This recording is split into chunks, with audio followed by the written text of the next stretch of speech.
Yun oh. Magandang hapon. Welcome guys. This is Mike TRD. So meron tayong 2017 at medyo mapapansin nyo guys itong 2017 facelifted na. Okay, so dididali ko lang sa inyo yung trabaho gagawin natin dito sa 2017 na 4x2. Hindi ako nagkakamali. So i-walk around ko muna kayo. So facelifted na siya, base case sir, and also based on our observation, ang ginamit na piyesa dito, particular yung bumper niya sir, bumper lang. Okay, so original naman to, SAR Plus. Okay, so hindi sa atin galing to, hindi tayo nag-install nito. Pumunta sa atin si sir dahil ang kinabit niya naman kasing headlight at tail light, which is yung kakabit natin ngayon, is China. Okay, so konting kuidaw lang guys, since China to. Ano ba asahan natin syempre sa quality ng China? Sa plastic pa lang, diba? Sa quality ng pagkakagawa o pagkaka-assemble, hindi na natin ganun syempre ma-appreciate.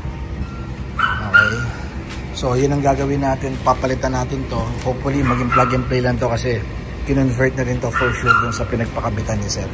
So ito yung kakabit natin sa kanya. Pinapaklas na ni Anthony. So pakita natin syempre, ito yung part number niyan, original brand new. Ayan. Left and right to, at this headlight designed for Philippine traffic, which is left hand drive configuration. Okay, so left hand drive orientation ng China guys. So sila lang kami ganyan.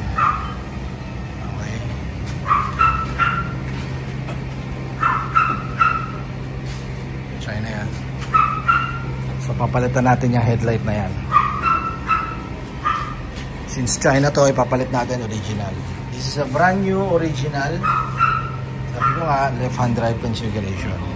Okay, so taillight din sir. Ang ginamit din ni sir dito is China din yung taillight nya. So magpapalit din tayo ng original brand new din na taillight. Okay, all design and fit. And also, ginamit ito lahat sa GR Sport. So, check muna natin syempre unang-una yung wiring niya. Pati yata ito. ID mo ka sir? China din. Okay na sir. Sana plug and play lang. Pag-alis, balik kami. Pinabaklasan ni Anthony. So tanggal na natin yung driver side headlight na China. Okay. So by the way, itong harness natin, na which is ito yung conversion para dun sa mag-upgrade na 20 yung mga old model para mag-convert sa 2021 to 2025. Yan. Meron tayong harness. Pero since yung nakakabit kay sir, yan harness niya, nung kinonvert na yung China, since dapat ang pin kasi nun is 8, ang stock nitong Fortuner na to 6. Okay, so parang ganito yan, 8, then yung output niya 8, then ang input is 6 pin. Yan. So ikakabit na niya. Gagamitin pa rin natin yung conversion na ginawa doon sa unang pinagbilan ni sir, which is inayos lang ni Anthony to kanina, hindi ganyan na itsura niya eh. Since pwede pa naman yung harness niya, hindi na natin ikakabit to. By the way, hindi naman kasama kasi to, optional lang to. 8 pin. Ito yan.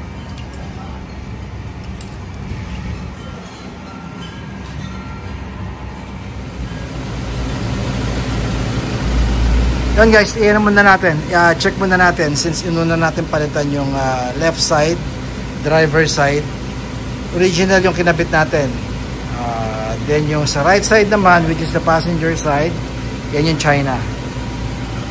So wala ipakita muna sa inyo bago natin palitan yung nasa right side. Yung kaibahan niya. Medyo refined and bright yung DRL ng original. Okay. Sa China naman, medyo dim na manipis yung ilaw niya. Tapos tayo ng konti ha. Original China. Kung mapapansin mo sir, medyo naninilaw-nilaw na. Hindi na ganun pantay-pantay yung buga ng ilaw.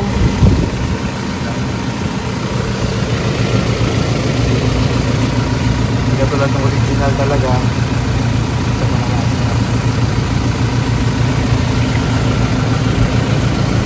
Ayan kaibahan. Relay tayo. Tapos na natin nakabit yung ito yung pinaklas natin sa kanya na aftermarket which is made in China. So ngayon yung taillight naman tayo, biniligtad natin yung sasakyan. Original syempre. Kita natin yung mga part number. Yan, mga part number. Katunayan na genuine Toyota.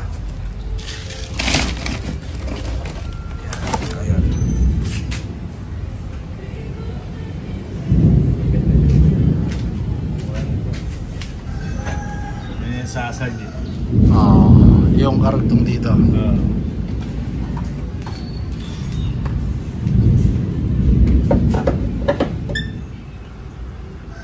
So guys, ito explain ko lang. Every time na bibili tayo ng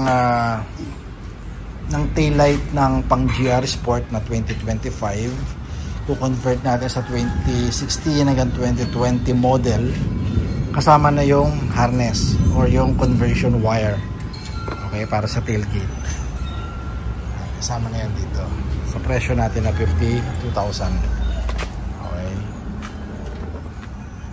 kasi alam naman natin yung setup nung old model, walang kasamang o hindi kasama to sa sequential or signal. Ang signal lang natin, kung mapapansin mo dun sa mga 2016 hanggang 2015 model o 2020 model, nandito yung signal. Okay, yung repeater niya kung tawagin. Ito hindi.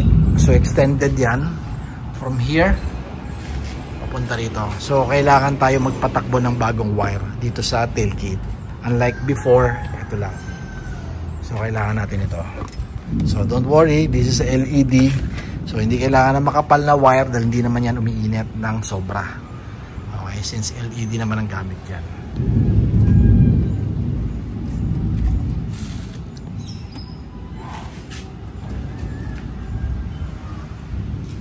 So sir, nagpakabit din ng or tinanggal natin yung aftermarket na binili niya, which is China.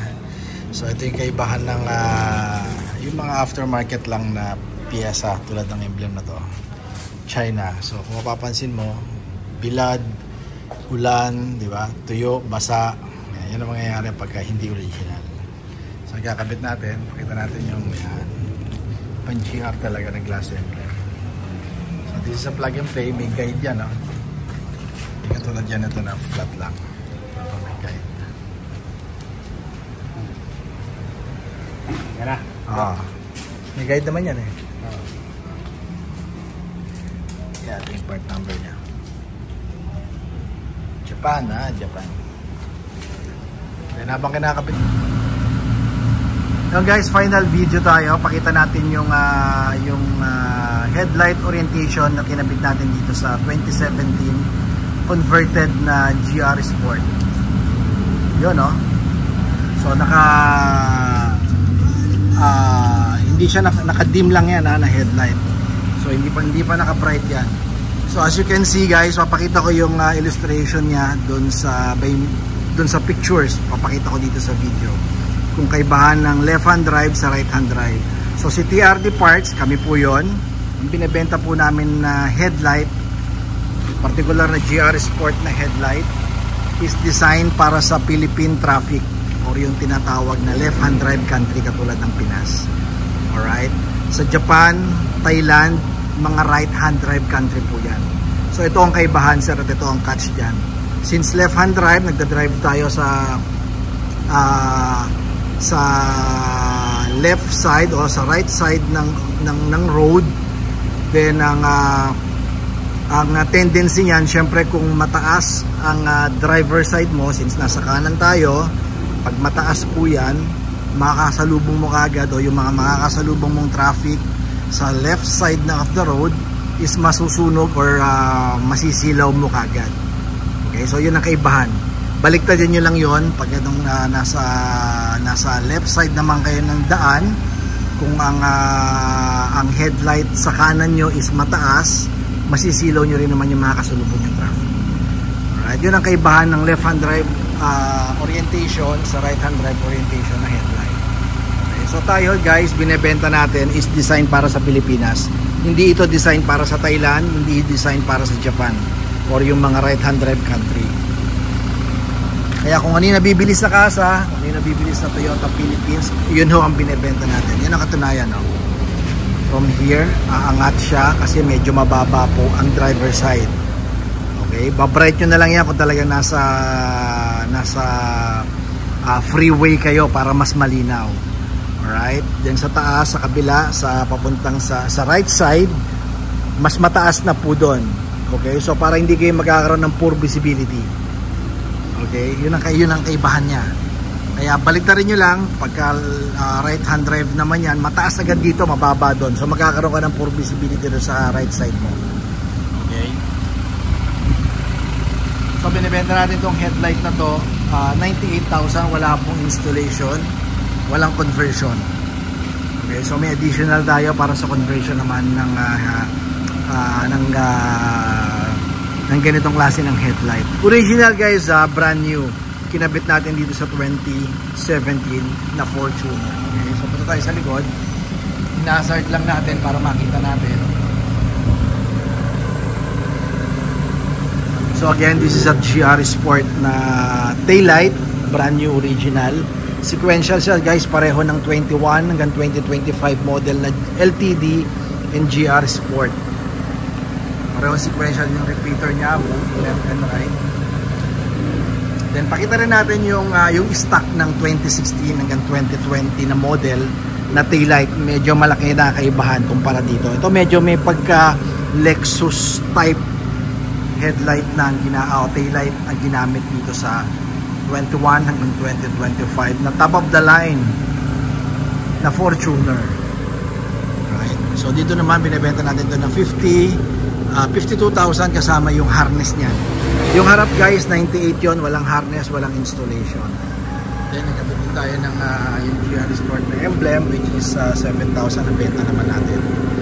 Okay, so lahat ng variant ng Toyota, for your information, lahat ng ganitong klase ng emblem ginagamit lang to sa mga GR Sport na lineup. Vios, kung meron man, Altis, Cross, Land Cruiser GR, ganyan na po ang taillight. Ang emblem na gamit.